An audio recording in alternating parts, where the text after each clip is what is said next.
Hey everyone, welcome back to the part 2 of our top 10 board games of all time here at Talking Cardboard. Due to the magic of technology and editing, this is picking up right where we left off. So without further ado, let's get back to the list.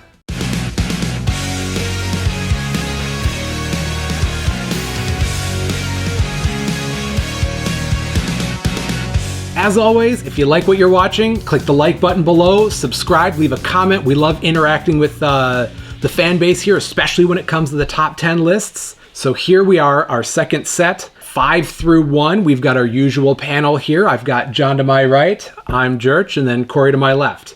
So John, what is your 5th best game of all time? My 5th favorite game of all time is one of the first games that we probably played as a group, and that game is Blood Rage. I like the Viking theme. I like that a lot. I like area control and the card drafting mechanics behind it, and it still beats out the other types of games from Eric Lang. Yep.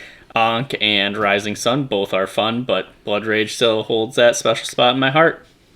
Yeah, completely agree. I mean, that was one of the first games that you introduced to us. It is a little bit cumbersome with a lot of the miniatures and all the cards and shuffling, but I love the card drafting as well. I love the kind of push and pull, the area control, and the more that we play that game, the more there is that interaction between us and less of just trying to figure out the game. But we didn't get it to the table a whole lot last year. No, we did not, and that's why I kind of dropped down my list a little bit this year. But yeah, still fun, and hope to get to the table again. Yeah, we got to get that to the table again soon. So, yeah. I don't think we got it to the table during the 24-hour marathon this time either. No, we didn't. We typically always do. So the only caveat I'm going to throw out there is Ankh was a game we put a lot of effort and time into this year, and I think with more playthroughs, I don't know. We'll see what happens in future years, because I got to have one of those, I think, in here. But could rise the ranks, yeah. Just a matter. Got to get them both to the table again and check them out. But Agreed. Blood Rage, still classic, great, a lot of fun. Like I said, Viking theme, monsters blowing things up, people dying. You still get points. It's great. You get points when your people are dying. That's nice. And I like seeing everything die and still know I'm being rewarded for it. Perfect. Speaking of a lot of death and macabre, my number 5 is Betrayal at House on the Hill Legacy Edition. We went through that campaign as Talking Cardboard. This was probably 2 years ago, I think. Soon after it came out, I was overzealous. Actually, I was appropriately zealous, and I pre-ordered it. It arrived, and we played through the whole thing. I recently restarted the campaign with my siblings, and that it's a little bit harder to get together on a regular basis now, but playing through it, it still has all that same magic of the discovery and the house growing and the lore growing and the cards that are changing and the weapons that are changing and the helm, if you guys remember that. Yep. And I know there are a few episodes or playthroughs that will come up that were kind of bulky. I'm not going to spoil anything, but there are a few that don't really that fit thematically. But I love the horror. I love the storytelling elements of it. I love how the game really builds upon itself. And when it's done, we're going to have a unique game, my family, from the one that we at Talking Cardboard have. And I just think that's really cool to just have as part of your collection. Yeah, and it was a very easy game to integrate into the Legacy style feel, I think, which they incorporated that very nicely. And it's definitely one of my favorite Legacy games ever for that whole story part of it. It was so seamless the way they designed it. Yeah, completely agree. And it was fun to have our characters and the interactions we had with our families, and then kind of figure our way through some stuff. I thought it was a great Talking Cardboard kind of like connectivity thing that kind of bonded us together. So John, what was your take on Betrayal Legacy? I've always been a fan of Betrayal at House on the Hill, so I think adding that legacy component to it really just brought it above and beyond what I already thought of it. The old game can get a little, stale because you're not really going anywhere with it, but that legacy component, like I said, really just draws you in, keeps you interested from session to session, or maybe even multiple little campaigns at once, and I think that's really cool. Yeah, and I think that is one that we'd recommend if you're looking to get into a Legacy game. Is Betrayal at House on the Hill Legacy is definitely a great starter one. And no spoilers too, I really enjoyed the ending of this game. Oh, absolutely. Yes. Yeah, the ending, it did tie really it back neat. together. Yeah. It's also one of 2 of the only Legacy's games we've ever completed, so that says something for it. Yeah. But we've got at least 2 others that we've started. Yes. And there's going to be one in 2022 that we're going to start and complete. But that's kind of foreshadowing. Words. So, Cory, what is your 5th game of all time? My fifth game was number 6 last year, so staying strong, staying steady. I think it was a brand new game last year also. And Sounds right. Or last year, the last couple of years. But we got our hands on it and got a lot of plays of it, at least this past year. And it's a game that'll come up on other people's lists, so I don't want to talk too much about it, but that is Dune Imperium. Dune Imperium, I don't know much about the IP or the theme surrounding it. I saw the new movie. I dabbled into the book a little bit, but I just lost interest really quickly. It definitely did not grab me as far as the theme goes, but the game itself is very strong. Mm-hmm. Again, I'm a mechanisms type person, and the mechanisms in this game is kind of a newer one that you've been seeing pop up in some other recent games too, where you integrate deck building with worker placement, and the cards themselves actually dictate where the workers can go on the board. And I really, really love that mechanism. I think it's very innovative, really cool, and provides for some tension. It's got a little bit of a conflict. I don't know if it's an area control because there's only one area on the board, but it's got a little conflict resolution that's really fun. And I typically don't like race games when you're racing to a certain number of points. Mm-hmm. In this game, you're racing up to 10. First player to 10 pretty much wins the game. But this game does it so well where you just feel every point is very difficult to get. And when you get that point, you feel very satisfied with it. And I just really like the game a lot. And like you said, we're going to revisit this game later, so we're not going to talk too much more about it at this juncture. Yeah. But why did that switch from your number 6 game this year that was number 5 last year, Trajan? A classic thing that John was talking about just a couple minutes ago, where just more plays, it hits the table more often. It's an easier game to bring to the table, and one that appeals, I think, to more people. I don't know necessarily about the newness or like the cult of the new, or maybe that provided some excitement, but also the mechanisms seem a little bit easier to teach than Trajan. So I think this game will definitely hit the table a lot more often. Sure, and as we're looking forward to getting our hands on the expansion, then that'll just create more layers of this game. That super excited for this expansion. Yeah, this game I'm hearing really great things about it. So kind of continuing with the sci-fi theme, John, your number 4 favorite game of all time is? My number 4 game this year is Clank in Space. And Clank's another game that we, got to the table early when I was starting the board game hobby. Cory showed us the original Clank, and instantly I really started enjoying, the deck building mechanism behind it, the dungeon delving, the really push your luck, go for those like high value artifacts, and then try to get out. And my philosophy is always go big or go home. So half the time I die in the caves, or half the times I don't. But regardless, the space version, a lot more like cleaned up and refined, and I think it adds some levels of preventing people from just grabbing that first artifact and leaving and kind of ending the game. Kaler. So that's why it is bumped up on the list and the original Clank is not. So. And how do you feel about Clank in Space versus Clank Legacy, which we played through in the last couple of years? I still think Clank in Space takes the lead. The sci-fi theme's really cool. Like I said, kind of being stuck from grabbing an artifact right away until you get the key cards to open certain doors is a nice addition. Clank Legacy was really fun, but it, I think, still relied on a lot of mechanics from the original Clank. Definitely. Yeah, that's a good take, and that brings up a good point. The regular Clank and Clank in Space are enough different that it's almost 2 different games. That it's clearly the same theme, but it's enough different that you would get a new experience playing the space version. And there's a lot of nods to the other sci-fi area games right, and themes and intellectual properties. So that part's kind of fun to check all that out and explore that spaceship. And I love deck builders too. It's a really approachable deck builder. There's a lot that can be going on, but the artwork is really nice and easily approachable, and it's clear where everything is going. The iconography makes it a easy game to jump into, and I love just adding cards to my deck and being able to start building my own mini engines. I love deck builders.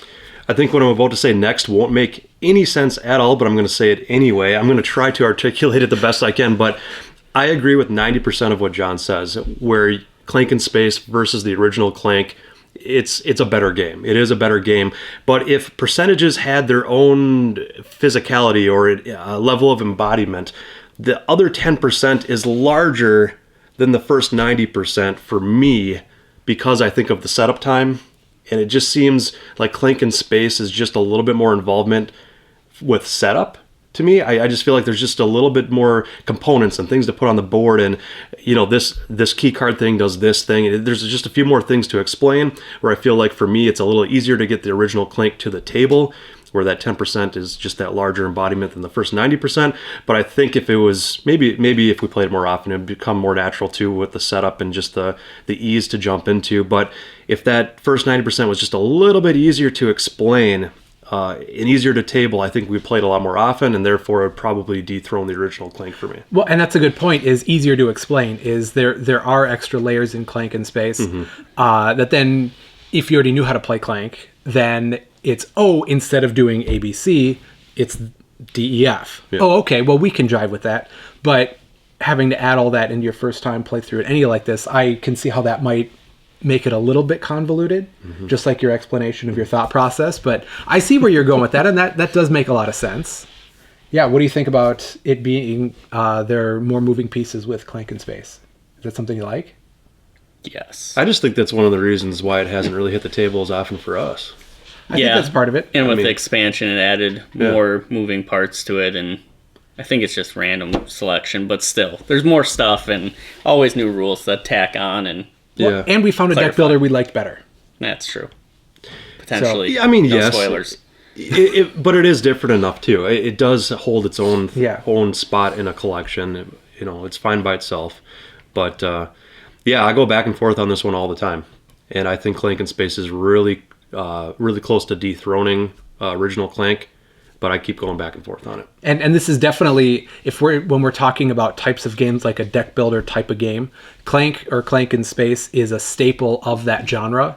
And I think if you're trying to build your library, that's almost a must-have, wouldn't you say? Oh, yeah. It started with Dominion back in the day, back in 2008, which was just pure deck building, and then it kind of went into Clank, and they added a board and some movement and a little bit more with the cards that you can do, and now you've just seen it spawn into a bunch of other different iterations of evolutions on that game style.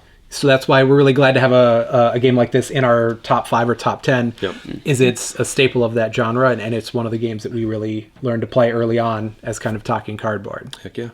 So if we're transitioning from a game that has a lot of setup and a lot of moving pieces to my number 4, which is the exact opposite, and it's Cursed Court. So this was a new game that I think you found early in 2021. Yeah. And it looked really weird. It was a really basic area control. It was essentially a roulette board. Yeah. And there's some information there's some information that's hidden from you that other people know, and then it's trying to use some deductive reasoning and manipulation of other people's stacks of chips to then maximize your points each round. And it's really simple, especially once you start to get the flow of it, and then people want to play it multiple times in a row. Yeah. And I just love that aspect of it. And once people start to make this game their own, the best experiences I've had was teaching it to my family, especially my mom, that she loved it, and she was able to start seeing her own little lines of, you did this because of that, or I'm just going to put this here to mess with everybody. And it's a really fun, simple game.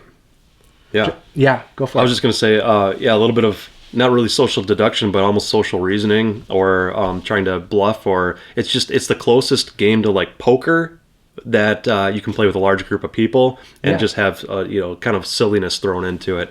The board is terrible. It looks ugly. The graphic design and artwork is terrible. But if you can get past that, it's really fun mechanically. That is a good point. Is that kind of throws off if you're trying to name the squares? It's not easy to remember every character's name. You've got the king and the queen, and then you've got the assassin, the one with the dagger. But then it's hard to remember the other characters, and it is a little busy on the board. I don't know how much improvement to the gameplay cleaning that up would be. You just kind of give nicknames to the characters, but I know even when we've brought it out after playing poker or other like card games and stuff with a vastly different group of people, they still love playing it. Oh yeah, yep. That's one of the big positives of this game, is that easy to teach people. They can get into it quickly. It takes like one round to understand what's going on, and yeah, it seems like it's an easy win. Like people enjoy playing this game. Yeah, good, easy, fun. Yeah, and I realized real quickly after playing your version of it that I wasn't going to be able to borrow it. I was going to have to buy my own, and then you quick find it at a game store or online, and then it's a fun little niche game that we've gotten to the table really frequently, and that's why it's my number 4 game. And a lot of our friends are degenerate push your luck gamblers, so Yes. that probably helps too. They don't even lose any money. Yep. There you go. Yeah, it's a safe place for everybody. So. It is. It is. I think this would fall into a category that we could make a complete top 10 list based on non-lookers that are fun to play. Like, we should make a top 10 of that because this would definitely be one of those. Yeah. I think we've been talking about a lot of games in this genre, or it's not a genre, but you know what I mean. Yeah. A lot of games like this recently where everyone's like, no, I'm not going to play this. This looks terrible, or I'm not going to be interested in it. And then they start playing it, and it's a lot of fun. So it's like trust us, you'll like it. Yes. Yeah, so I mean that's a great idea, kind of an on-air production meeting about maybe a top 10 list of games like that. Yep. Nice. So what's your number 4 game of all time, Cory? My number 4 was number 21 last year. Wow. So it's jumped up quite a bit, and it's because I finally have started getting it to the table more recently again. And it's kind of funny. This game, it's another one of the games where I got rid of it, I repurchased it. When I repurchased it, I got actually the second expansion for it, which just added a little bit too much and made it a little too convoluted. And then I kind of went back and bought the first expansion and resold the second expansion. But that first expansion really solidified it in this spot for me, and that game is Terra Mystica. Terra Mystica is just fantastic to me. Like I said, especially with that first expansion that adds it's a revamped board, a rebalanced board because it was a little bit broken in the first version of the game. So it's kind of hard to say that. Unfortunately, you typically wouldn't like to see a game have to come out with an expansion to fix the gameplay. Yeah. But this one definitely does that. It adds some more factions. But in Terra Mystica, you've got just a plethora of options that you're doing on your turn, from terraforming land to trying to build out your buildings on this land to upgrading different buildings. And all in the meanwhile, you're trying to create this engine of having your buildings and your production of buildings work well for you, because money is super tight in this game, and every little thing you do is super tight. On your turn, you're trying to cram in as much actions as you can before you run out of resources to continue on with your turn. And as soon as you can't continue on any longer, you have to pass, and your round is over for you for that round. So it's one of those games that is more rewarding the more times you play it, because you can start finding those little nuances with it to squeeze out a couple extra actions during that round to try to get as many victory points as you can before having to move on to that next round, because it's only a 5-round game. And as soon as that 5th round is up, that's it. How well you did is just based on you yourself. It's got some player interaction too, but it's really punishing if you mess up even one little thing. So what's the big reason why that jumped from, like you said, number 21 last year to number 4 this year? Was it re-buying into it but getting the second edition? So it's still the first edition of the game, but I got the first expansion, which really added a lot. Right. It added a lot to turn order too, which was a big deal. In the first game, turn order was a little more lackluster with the design element, when really that should have been brought to the forefront of the design decision for this game, because it's so important. Because like I said, every little thing matters in this game. Also got it to the table a lot more with my brothers and with my wife, and just reintroducing the game to people who have played with me in the past, and or introducing the game to people who have never played it before, has really sparked interest in this game again for me. Awesome. So if you're recommending this to people, you would recommend they get the first expansion with it? Like that's a must? Definitely. Yeah, but it's called Fire and Ice. It adds a couple fire factions, a couple ice factions, but really the core gameplay additions and corrections to the game itself is what is so so important. So. Awesome. So John, your third favorite game of all time, I'm surprised it's this low on your list. What is it and why? Finally got pushed out of my top 2 just because of the way I did my list this year. I really wanted to have the games I play the most be at the top. And finally, the game that we should probably get royalties by now for selling so many copies to people we know. The number 3 game this year is Queen Domino. Ooh. Which should come as no surprise. This has been a favorite of mine. It's easy to play, easy to teach. It's tile placement, which I clearly love.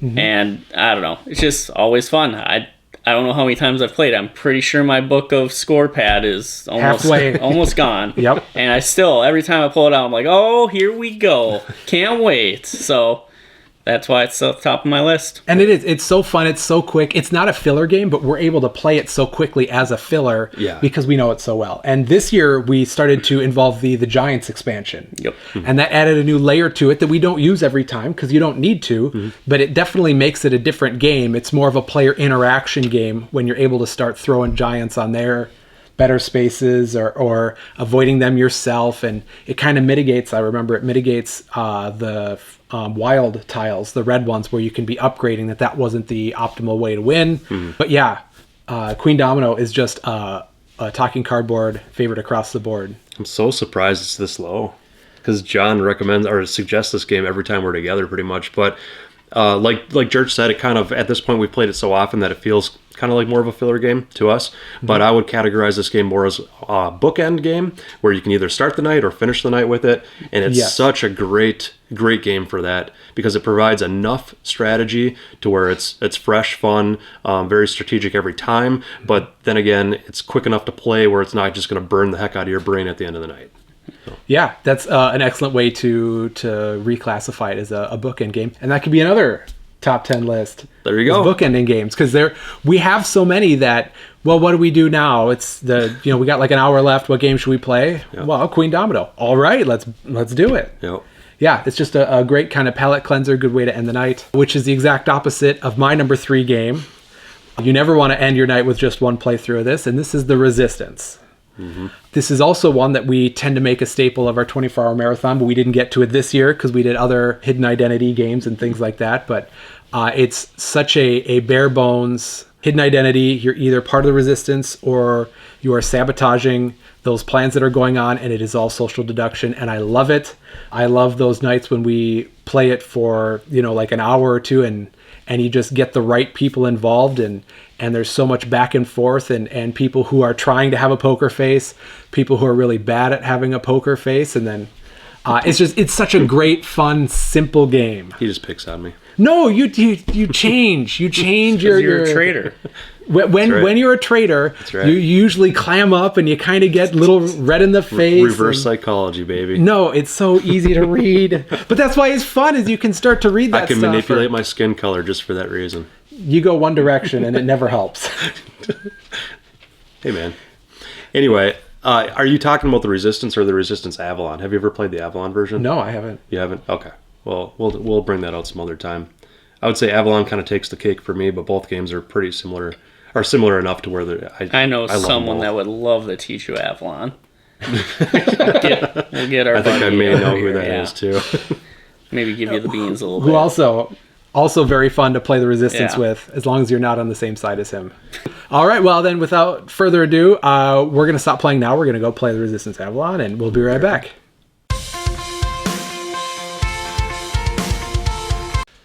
Awesome, that was a fantastic playthrough. It was fun, yeah. Yeah. I got better at the whole social deduction thing. You did? I was surprised. Yes. Yep. I was surprised. John, I don't know why you started crying, but I mean, it helped. It just happens. Yeah, you guys won. I had to shave and regrow my beard because during the game I wanted to throw off my identity. And it did. Like, I was bamboozled. I am completely flummoxed. Yes. So let's see, where were we? I think we were at your number 3 game of all time. Yep. Yeah, we were. So continuing on, my number 3 was number 2 last time, so just got pushed down slightly, but it is my favorite Stefan Feld game ever. Spoilers. And it has been mentioned earlier in the last segment by John, and this game is Castles of Burgundy. Castles of Burgundy, John refrained from explaining the game at all last time because he was leaving it up to me, giving me the spotlight here. But it's just one of those games that is just, the core mechanism is very simple, just rolling out 2 dice, but the different options you can do with those 2 dice is just so abundant. You have this estate board in front of you that you're placing tiles on to do different things for you, but on the main board, you are rolling out the 2 dice and choosing what to do with them by gathering tiles in some of the different depots or gathering supply crates, and you're just doing these little things on the main board with those 2 dice that equate to a much bigger solution in the end, or a much bigger payoff in the end. Yeah, exactly. So, like I said, every tile's a little bit different. It's just a fantastic game that's very easy to teach but harder to master. So why is Castles of Burgundy not higher on your list then, John?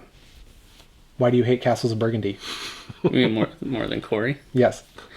I do like Castles of Burgundy. I just like the other games better. Okay.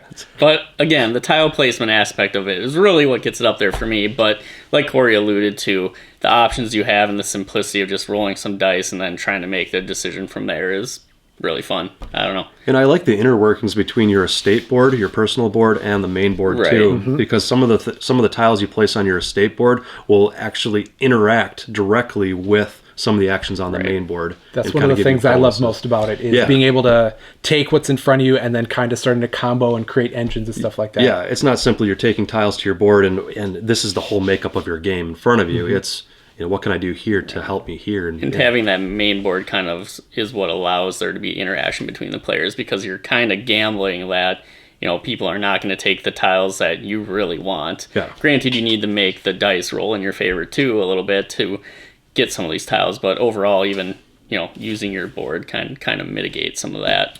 Well, and this game does have dice mitigation, which I really love with the worker tiles. Yep. You can gather worker tiles to help you either add one or subtract one from your die rolls. So, I don't know. Yeah, this game was designed very well and has been one of Stefan Feld's most popular games, not only amongst us, but amongst the entire board game community out there. And I think this past year you actually picked up the 2nd edition, or Yeah. the anniversary right, edition. Yeah, it's like or whatever. 20th or 10th anniversary, whatever it is, and updated artwork and adds all 10 expansions into the game too, like 10 little Well, expansions. there you go. Which we definitely have not played all of. I know we've played a couple here Yep. and there, but Yeah, and to be fair, a lot of the expansions are just new boards that you can interchange, Right. and they just Still. call them different expansions, but it adds some variability to it. I would pick up either version, and it's a cheap enough game too. You can find the original for $15-20 at the most, and it packs a huge punch for the dollar amount. Absolutely. And then, so that it seems like we'll be trying to get that one to the table a lot more in 2022. We got to play all of our top 10s here. We do. that's the number one goal for 2022. Play every game on all of our top 10s at Well, least once. And if one person doesn't like it, we are forced to sell it. No. Veto. It would be hard to do with John's upcoming game. Yeah. So speaking of a game that'll be too hard for you to sell, what's your number 2 favorite game of all time? So my number 2 game is probably the game I've played the most in my life. I dedicate probably every other weekend to going to see a group of friends and playing this game, and that's Magic the Gathering. Probably not a surprise. It's a fairly popular game amongst any of the geek and nerdy crowd, or Most popular game in the world? probably at least card game at the very least. So I just felt that really warranted a bump up the list because, like I said, it is the game I probably played the most. Obviously, I have a lot of good memories, and I enjoy hanging out with the people that play this game with me. So, yeah, pretty much played with the same couple people since I was in 3rd grade. So that's pretty neat to me, and got bumped up the list this year for that. And the game itself is fun. There's just so much different stuff you can do, and we've gotten into the Commander version of the game. That's really opened up a lot of opportunities, and Magic. And I've played with you guys, I think, once or twice this past year, and I'm definitely up for it. I am a total noob when it comes to Magic the Gathering, but it's easy enough to pick up, and as long as we're doing things like Commander where we're kind of not against each other, or it's a little bit more friendly environment, then I feel totally welcome. Right. That is the Jumping one in. thing. This game's been around since like early 90s, so the rules have been revised, added on to, new mechanics added, taken out, and once you get into that Commander aspect, now really anything over the history of Magic is game to be in the deck. And luckily the people we play with, we've gotten new people into the game, and everyone's been really good about helping the newer player out, understand what's going on, explaining the cards, giving them an opportunity to react and be like, hey, this card, you don't know what it is. Like, maybe you don't understand the full repercussions, but this is a really good card. And if you've got something to stop it, now's probably the time. Yeah. So, yeah. And then that makes it fun for people like me to jump in a little bit and Right. be a part of that experience as well. When you say Commander, do you mean like the dual-headed dragon stuff, or is it just 1v1 Commander? Commander's the multiplayer format where typically plays best at 4 players, but it's more political. You're trying to be the last man standing. Your deck consists of your Commander card plus 99 other cards that are all different, minus your lands. But yeah, that's the main format we play, and if you ever get bored of that, that's where you go out and buy 3 packs and do a draft or something to switch things up. So that's the other cool thing with Magic. There's various formats if, the format you are introduced to doesn't really jive with you. Yep, just fantastic. Magic I got into back in the mid-90s, and I stuck with it almost up to about 4 or 5 years ago. And I think it's more of a lifestyle game, and that's why I kind of got out of it. You're really sinking a lot of money into it unless you've already kind of, like in Commander, if you've already got your deck built and you're okay using the same deck every time, that's fine. But shifting into the more different game types, like you said, is what really appealed to me as I got a little bit older now, with like drafts or Commander, different formats like that. Whereas I was heavy into the standard tournaments back in the day, and that's just, it gets to be a little bit of a money sink and a lifestyle game, which some people really do like the more lifestyle games, but I've kind of gotten away from that now. Yeah, I started out playing standard and trying to keep up with the sets that are in rotation and actually trying to craft a good deck at the time. It was a lot of time, money, commitment. And now Commander, casual, hang out at someone's house, eat pizza. So my number 2 game is also a card game. It is one that, again, I was first introduced with you, and then I found it was easy to get into. It was bright and colorful and fun, and then if I'm able to share a game with my family or with other groups of people, then it really rises up my list. And that's Sushi Go Party. I think you kind of have to put that parenthetically on it. Yeah. That's just the default Sushi Go for me, where you've got all of the desserts and like appetizer and the little placards that go with it, where it's just laying everything out for you, and you can play up to, I think it's 7 or 8 people. I'm able to bring that game to family gatherings, and I've played it with extended family too, where you just sit down at the table and they understand how the mechanisms work pretty quickly. If you've got 2 tempura, 2 times 5 is 10 points. Okay. So it's really easy to kind of bring in to get people playing, and it moves fast enough where even if you're not really kind of hooking into what's going on, it goes pretty quick, and you're able to just move on to either start again once you understand or move on to a different game. We don't play it a whole lot because it's a very light game, but I know that I recently played it with Kaylor and his family, and they've got younger children, and they're able to play and hold their own. And it's fun to be able to see your own avenues and kind of play off of other people. And I like the card drafting. It's not a deck builder, but I just like how fast-paced and mathy and kind of interactive it is. I really love it. Yeah, a very good card drafting game. Like Jurch said, really light, very light, family weight. All ages can play, but that's got a spot in the collection too, and a place in people's heart just for that. And there are certain themes you can have with some of the dishes that you put into the deck, or you can just kind of do random, or you try to find combinations that'll be approachable and fun for everybody to possibly interact with. Yeah, and an easy game to overlook on the shelf at the store too, because I think it still comes in a tin, right? Yes. Yep. And usually tins scream younger age group. Yes. Or not as gamery, but it's definitely for gamers too. Yeah, and if it's number 2 all time on my list, then that should tell you something, that there's a lot more fun and replayability to it. And that it's made for kids. How fluent are you with being able to blur out hand gestures? All right, what's your second favorite game of all time, Cory? My second favorite game of all time was number 1 last year and has been number 1 for all the years except for this year.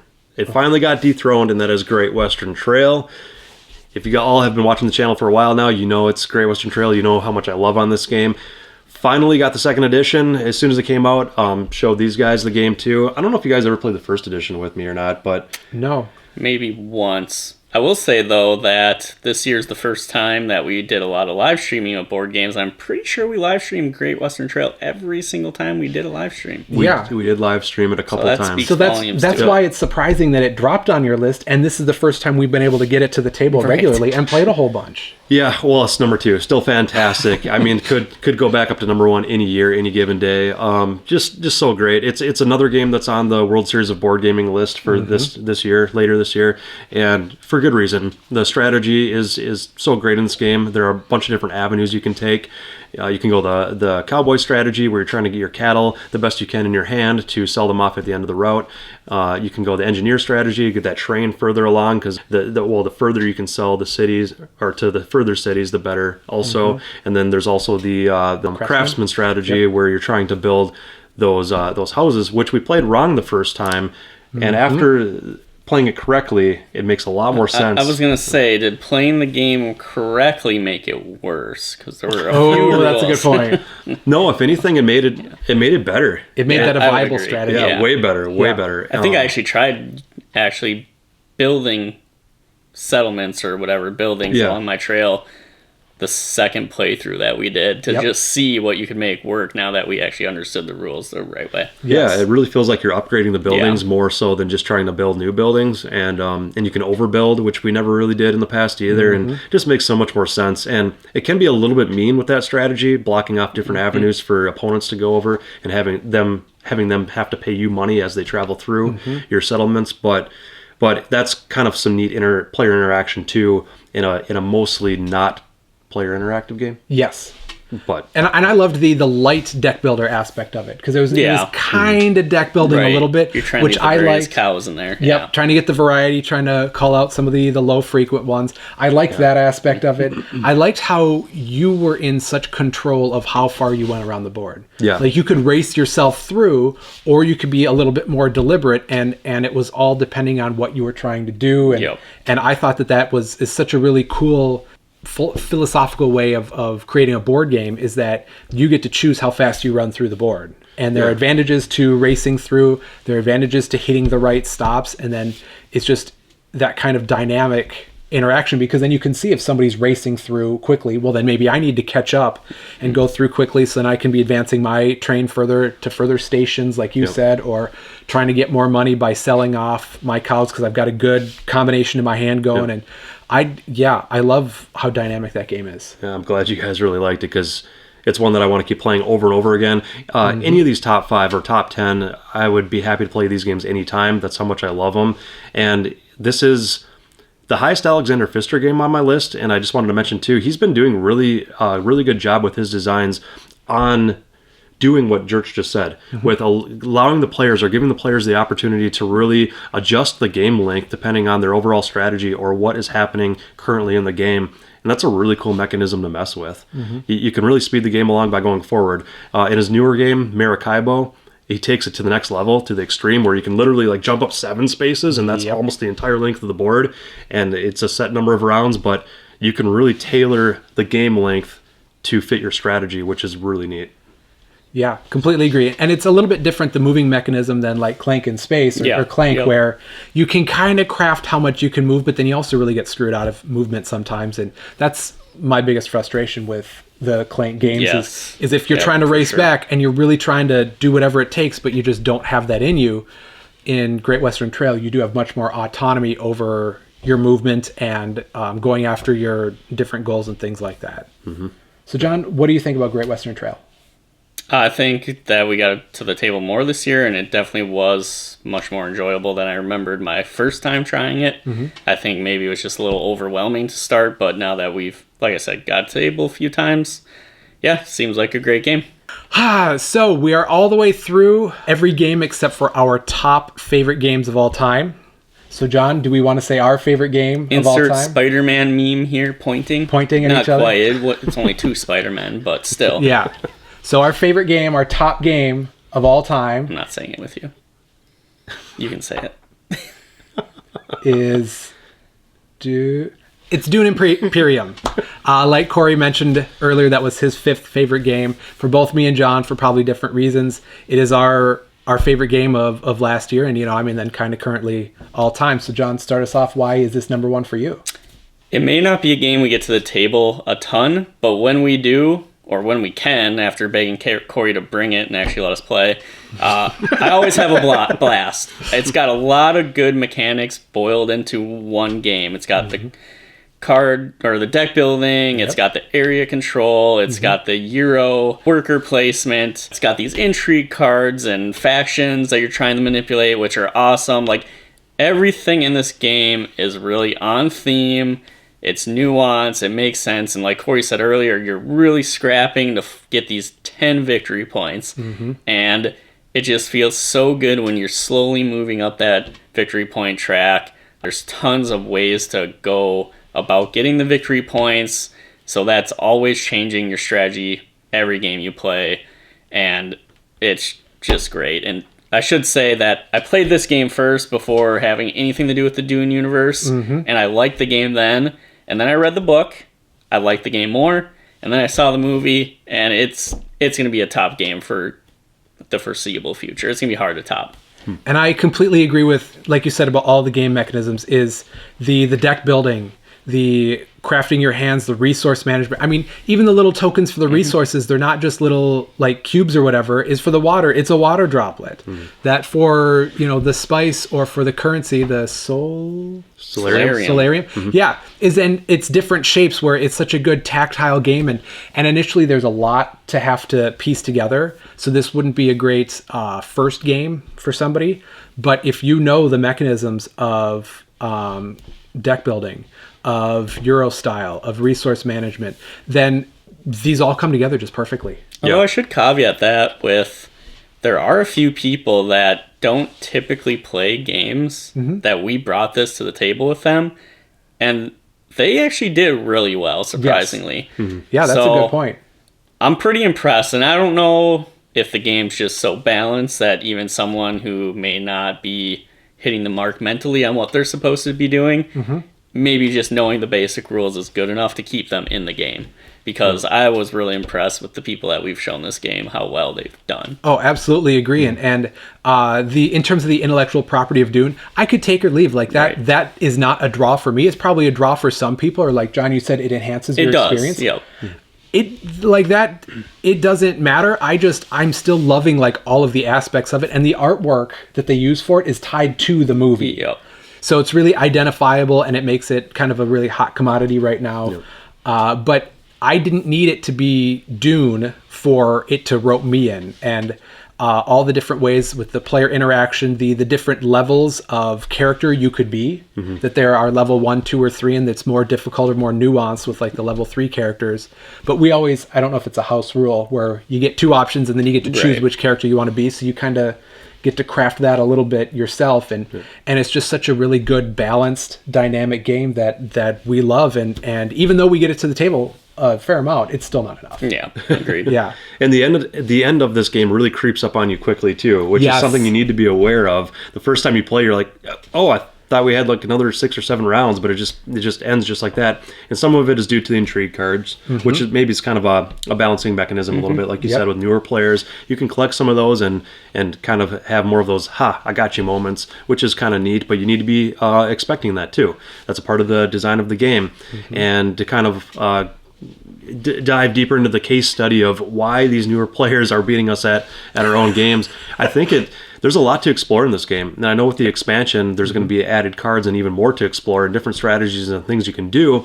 And I think as more of a heavier gamer, more enveloped in this hobby, I think you get sometimes caught up in exploring the different avenues that you can do and having fun with that, more than just trying to shoot to the optimal strategy, where that could be a little bit, but it's fun. This is definitely a game that you can explore with. And it is so much fun to explore the different, and learning about your character and kind of the optimal way that they play, or kind of combos you find with some cards you're able to throw into your deck, or being a friendly, or having some of the same faction that you've played in a row, and how that combos. And it's really such a dynamic, fun game. Well, and the factions go from 1, 2 to 3-star people, or whatever they are. So like beginner, moderate, and difficult. So if you're more advanced with the game, you could be given a more difficult commander to start with, and give somebody who's new like a 1-star. And they're all balanced, but one is just a little harder to play. Right. Yeah. Also, and this is just me, kind of a caveat here. If anybody finds a way where we could get a copy of the expansion, because I've been looking online and I can't seem to find it, please reach out to us. We would love to get a copy of that. And then we could play it live and give a review on it, because for 2 out of 3 of us, this is our favorite game of all time, and we just missed out on being able to get the expansion. So leave a comment or something below, reach out to us. So if there's a way that we could get a hold of this expansion, I think that'd be really awesome. And Jurch will pay for shipping. Yes. Yes. And we will, pay for the game, so we can. And John will pay for the game. Yeah. Perfect. That's fair. That's fair. Okay, so we went through our favorite game of all time. Now we have to get to yours, Cory. Your number 1 game favorite game of all time is? The one that dethroned Great Western Trail, and one that we've gotten to the table quite a bit for how heavy it is this past year, and that's Brass Birmingham. Brass Birmingham, it was number, 14 last year, so has crept up to number 1. 14 still extremely high, but did jump up to 13 places. And I had Brass Lancashire, which is the first version of this game, on the list for many years, but recently tabled Birmingham, which is kind of the second edition, revamping, adds some more depth to the game, and I do like Birmingham better. After all, I thought Lancashire was an awesome game, but after adding like the beer and the pottery and a little bit more meat to the game, not that it needed any more meat, but that just really appealed to me.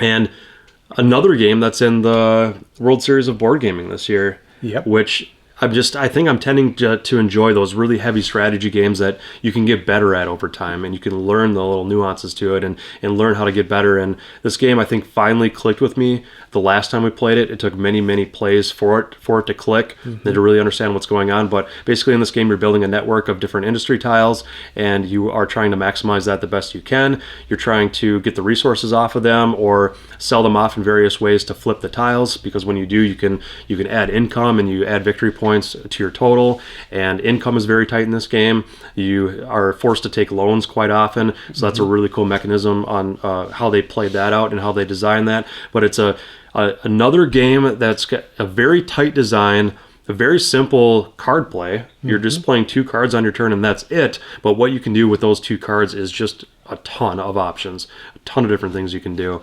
The artwork is gorgeous, the board presence is beautiful. First version of this game way back in the day that came out, I think like 2007, was atrocious. It looked terrible. But what they did with this to make it look the way it does now is fantastic. Well, I do want to comment on the board presence, because initially when you first brought this game out, and there was 250,000 little tiles that we had to sort out and organize and place in the right These place. on your board. That was intimidating. Like, that almost turned me off initially, but then once you start playing and you start figuring out and start mapping your routes and your connections and being able to make your trades and start to upgrade your, then it's so much fun. So much fun. And the only reason why it wasn't on my 10 list is because, I've only played it 3 or 4 times, I think. But I absolutely adore this game as well. It is fun when you're getting the right group of people that now have a basis of knowledge of it. So then we can just dive in and really start to explore a little bit, but then also figure out how to make our engines, no pun intended, work. So John, what are your thoughts on Brass Birmingham? I think, now that we've gotten to the table a few more times, I do really like it. It is a more complex game, but with a lot of the games I like, there's a lot of avenues to victory, a lot of strategies to explore, which is either to my detriment or not, I don't know. I really like trying to do a lot of things in a playthrough, and I've finally gotten used to maybe let's focus on this thing this time and see what happens. So Brass Birmingham has a lot of that. I also like, how you're trying to connect your routes and you're trying to beat people out for more of the more valuable routes that you're trying to connect, and, the beers and selling those off with your goods before someone else steals the beers. So there's a lot of player interaction in this, and I think that makes it a very fun experience. And there's a lot of end of game scoring too. So once the game's over, there's a lot of things that really total up at the end to kind of add to that intrigue, that last second intrigue. There's a lot of things in this game. Like we said, a lot of tiles, a lot of coins and money moving around, a lot of places on the boards, a lot of tracks to figure out what to use. The barrier to entry is really high in this game. The length of gameplay is really long. If you can get past those 2 things, it is very rewarding. The payoff is huge, especially if you have a good game and just wipe out your opponents. And I would say out of any other game on my top 50 list, this has the most player interaction. And the most, you could really mess somebody over in this game depending on what you choose to do out of any other game on my list. Be careful of that. But then again, what I said earlier with the more you play, the better you learn it and the better you get at the game. That's a part of just getting better at it. And it'd be absolutely just enjoyable to see this played on the highest stage. Because this is going to be on the World Series of Board Gaming. To see this played with some of the best people in the world. So any thoughts, any lasting thoughts on this top 10 list or kind of what we're looking forward to with movers and shakers in our list for 2022?